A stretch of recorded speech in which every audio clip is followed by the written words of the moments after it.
Your parents told you renting is throwing money away. Every financial guru says, buy a house. But what if they are wrong? Here is the truth nobody wants to admit. Renting can actually make you richer than owning. Let us compare. You rent an apartment for $2,000 per month. Your friend buys a house with a mortgage of $2,000 per month. On the surface, it looks the same. But your friend is also paying property taxes, homeowners insurance, and maintenance.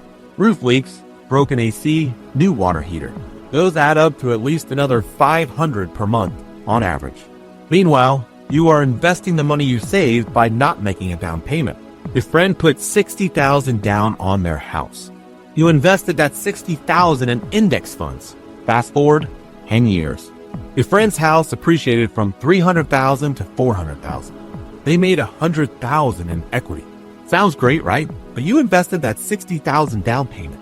At 8% annual returns, it is now worth $130,000.